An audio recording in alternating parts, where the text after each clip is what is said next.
right. Welcome back. It's Saturday, April 25th, 25th day of National Poetry Month. We're about to round out book 10 back in normal pandemic attire, t-shirt. I did brush my hair, no makeup, and covered in some flour.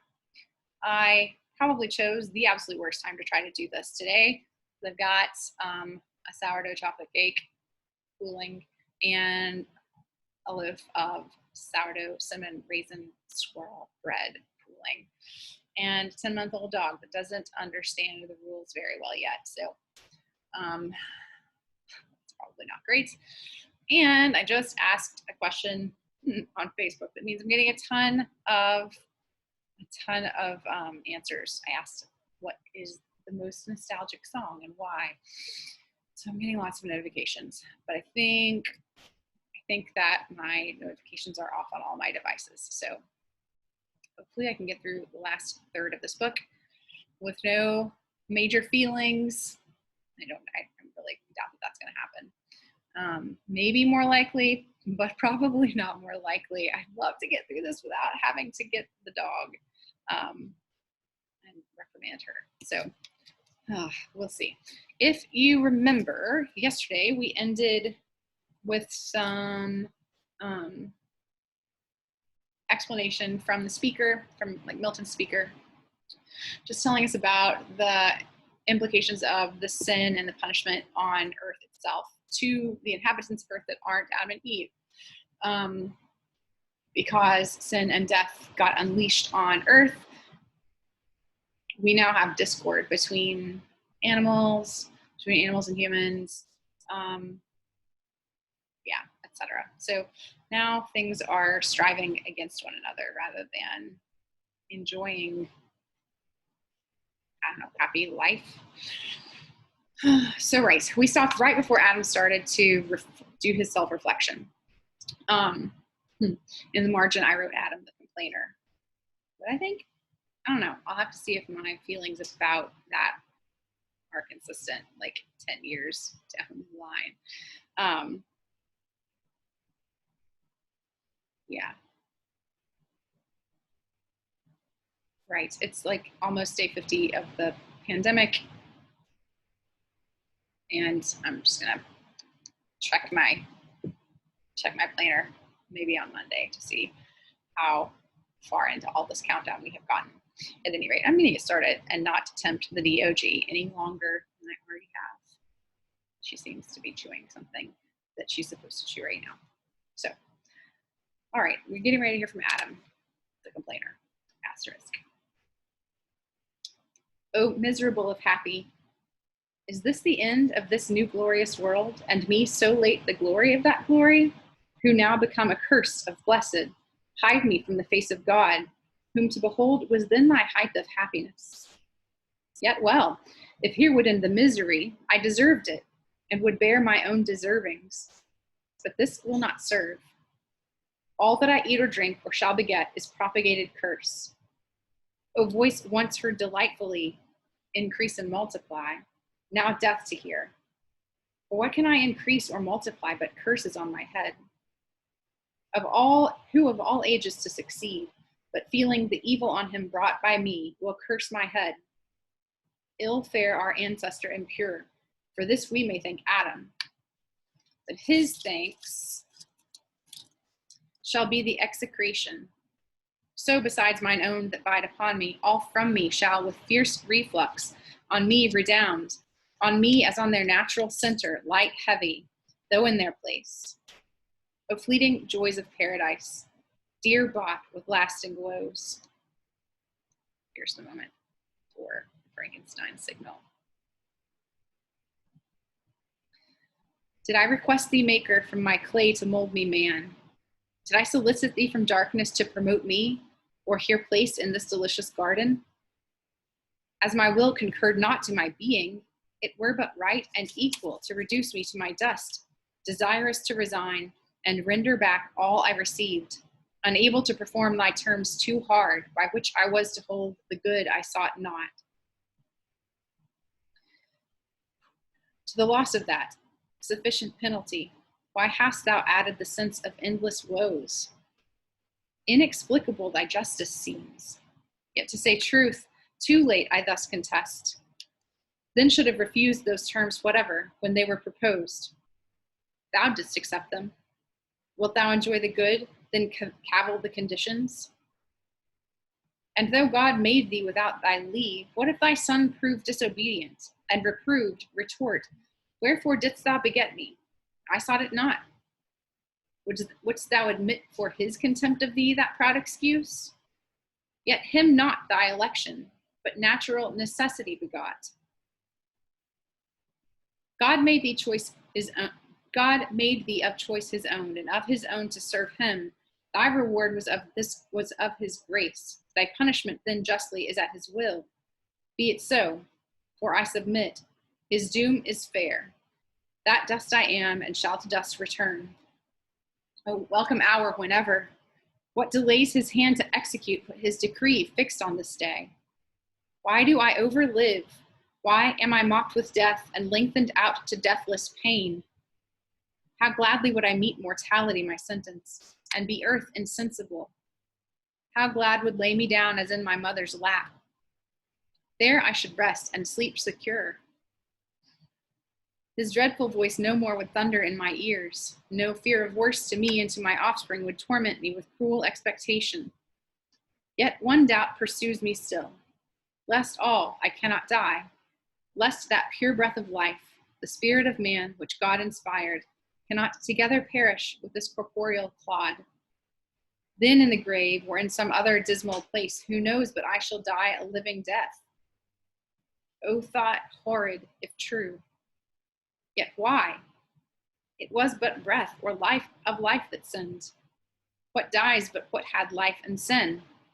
The body properly hath neither. All of me then shall die. Let this appease the doubt, since human reach no further knows. For though the Lord of all be infinite, is his wrath also? Be it, man is not so, but mortal doomed. How can he exercise wrath without end on man, whom death must end? Can he make deathless death? That were to make strange contradiction, which to God himself impossible is held as argument of weakness, not of power. Will he draw out for anger's sake, finite to infinite in punished man, to satisfy his rigor, satisfied never? That were to extend his sentence beyond dust and nature's law, by which all cause else according still to the reception of their matter act, not to the extent of their own sphere. But say, that death be not one stroke, as I suppose, bereaving sense, but endless misery from this day onward, which I feel begun both in me and without me, and so last to perpetuity. Ay me, that fear comes thundering back with dreadful revolution on my defenseless head. Both death and I am found eternal, and incorporate both. Nor I on my part single, in all me posterity stands cursed. Fair patrimony that I must leave ye sons. O were I able to waste it all myself and leave ye none. So disinherited, how would ye bless me now your curse? Ah, why should all mankind for one man's fault thus guiltless be condemned if guiltless? But from me what can proceed but all corrupt, both mind and will depraved, not to do only, but to will the same with me?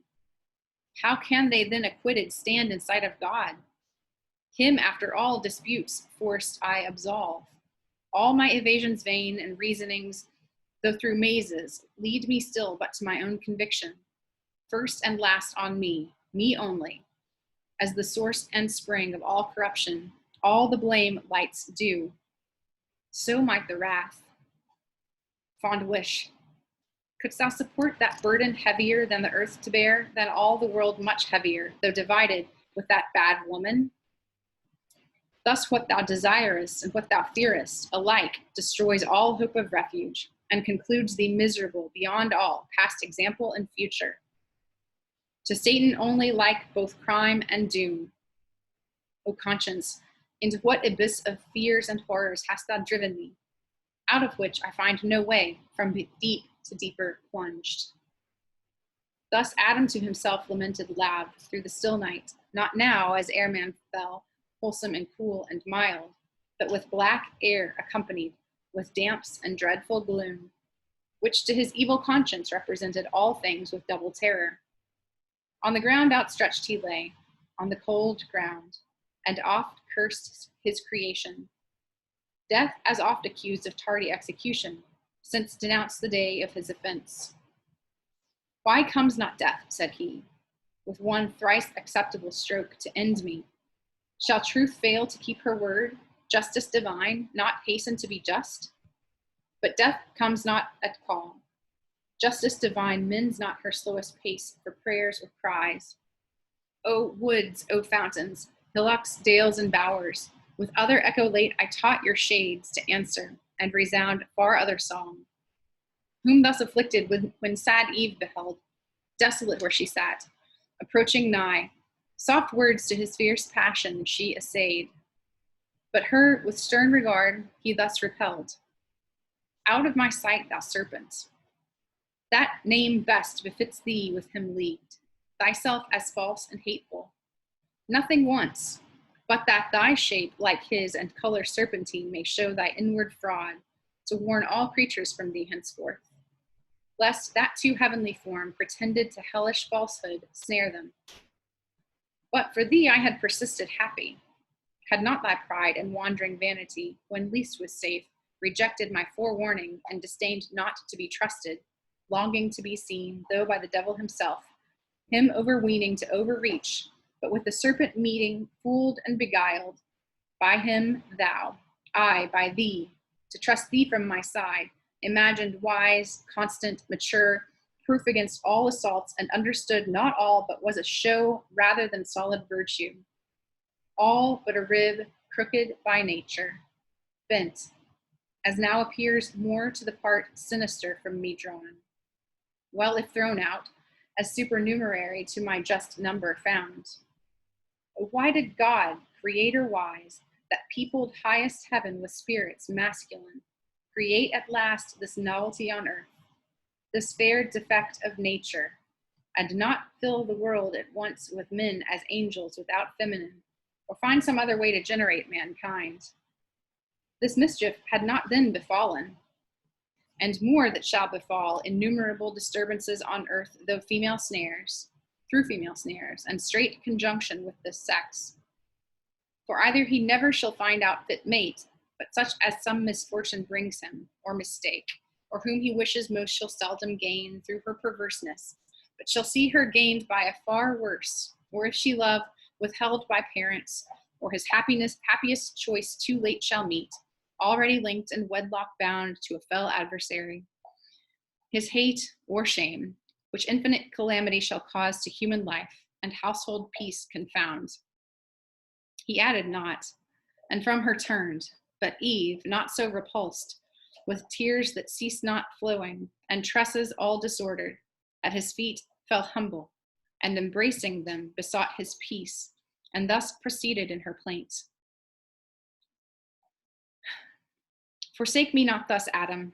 Witness heaven, what love sincere and reverence in my heart I bear thee, and unweeting have offended, unhappily deceived. Thy suppliant I beg, and clasp thy knees. Bereave me not, whereon I live, thy gentle looks, thy aid, thy counsel in this uttermost distress, my only strength and stay. Forlorn of thee, whither shall I betake me? Where subsist? While yet we live, scarce one short hour perhaps between us two, let there be peace, both joining, as joined in injuries, one enmity against a foe by doom express assigned us, that cruel serpent. On me exercise not thy hatred for this misery befallen, on me already lost, me than thyself more miserable. Both have sinned, but thou against God only, I against God and thee, and to the place of judgment will return, there with my cries importune heaven, that all the sentence from thy head removed may light on me, sole cause to thee of all this woe, me only just object of his ire.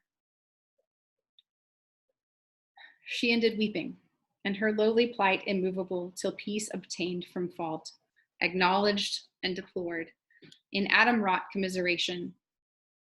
Soon his heart relented towards her, his life so late and soul delight. Now at his feet submissive in distress, creature so fair, his reconcilement seeking, his counsel whom she had displeased, his aid, as one disarmed, his anger, all he lost, and thus with peaceful words upraised her soon. Unwary, and too desirous as before, so now of what thou knowest not, who desirest the punishment all on thyself. Alas, bear thine own first, ill able to sustain his full wrath, those thou feelest as yet least part, and my displeasure bearest so ill. If prayers could alter high decrees, I to that place would speed before thee, and be louder heard, that on my head all might be visited, thy frailty and infirmer sex forgiven, to me committed, and by me exposed. But rise, let us no more contend, nor blame each other, blamed though enough elsewhere, but strive in offices of love, how we may lighten each other's burden in our share of woe. Since this day's death denounced, if aught I see will prove no sudden, but a slow-paced evil, a long day's dying to augment our pain, and to our seed, O hapless seed, derived. To whom thus Eve, recovering heart, replied, Adam, by sad experiment, I know how little weight my words with thee can find, found so erroneous, thence by just event, found so unfortunate. Nevertheless, restored by thee, vile as I am, to place of new acceptance, hopeful to regain thy love, the sole contentment of my heart, living or dying. From thee I will not hide what thoughts in my unquiet breast are risen, tending on some relief of our extremes, or end, though sharp and sad, yet tolerable, as in our evils, and of easier choice, if care of our descent perplex us most, which must be borne to certain woe, devoured by death at last, and miserable it is to be to others cause of misery, our own begotten, and of our loins to bring into this cursed world a woeful race, that after wretched life must be at last food for so foul a monster. In thy power it lies, yet ere conception, to prevent the race unblessed, to being yet unbegot. Childless thou art, childless remain, so death shall be deceived his glut, and with us too be forced to satisfy his ravenous maw. But if thou judge it hard and difficult, conversing, looking, loving, to abstain from love's due rites, nuptial embraces sweet, and with desire to languish without hope, before the present object languishing with like desire, which would be misery and torment less than none of what we dread, then both ourselves and seed at once to free from what we fear for both. Let us make short. Let us seek death, or he found not, supply with our own hands his office on ourselves. Why stand we longer shivering under fears that show no end but death, and have the power of many ways to die the shortest choosing, destruction with destruction to destroy? She ended here, or vehement despair broke off the rest. So much of death her thoughts had entertained, as dyed her cheeks with pale. But Adam with such counsel nothing swayed, to better hopes his more attentive mind laboring had raised, and thus to Eve replied, Eve, thy contempt of life and pleasure seems to argue in thee something more sublime and excellent than what thy mind contemns. But self-destruction therefore sought, refutes that excellent thought in thee, and implies not thy contempt, but anguish and regret for loss of life and pleasure over loves. Or if thou covet death as utmost end of misery, so thinking to evade the penalty pronounced, doubt not but God hath wiselier armed his vengeful ire than to be so forestalled. Much more I fear, lest death, so snatched, will not exempt us from the pain we are by doom to pay. Rather such acts of contumacy will provoke the highest to make death in us live. Then let us seek some safer resolution, which methinks I have in view, calling to mind with heed part of our sentence, that thy seed shall bruise the serpent's head. Piteous amends, unless be meant, whom I conjecture, our grand foe Satan, who in the serpent hath contrived against us this deceit.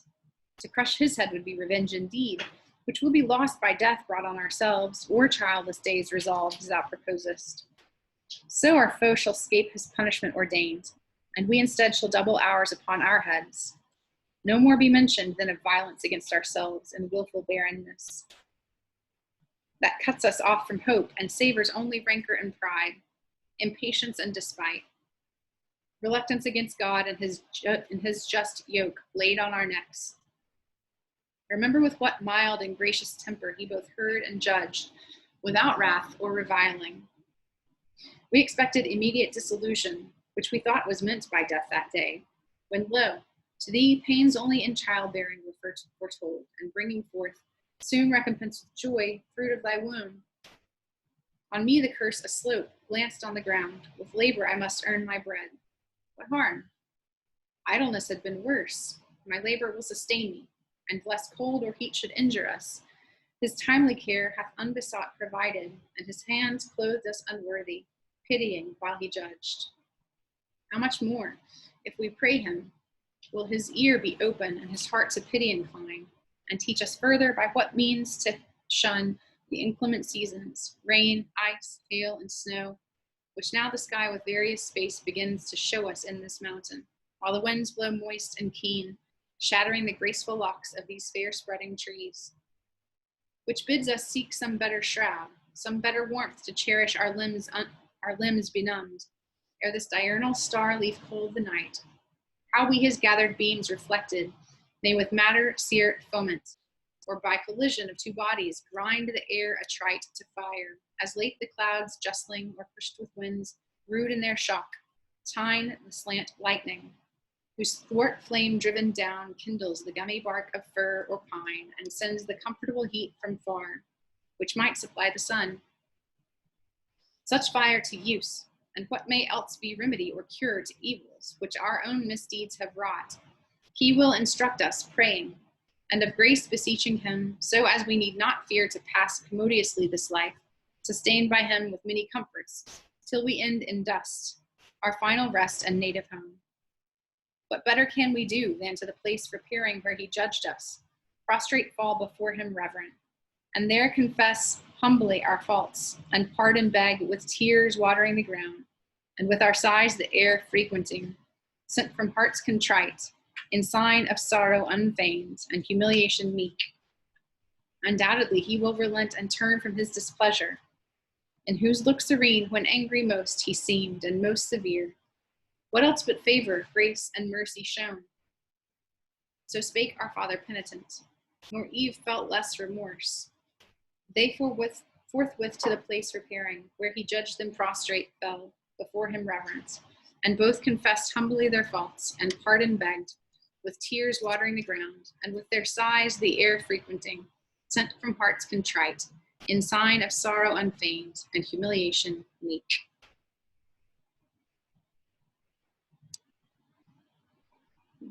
I got major echoes of Hamlet in there. Major echoes of Hamlet. Anyway, good times.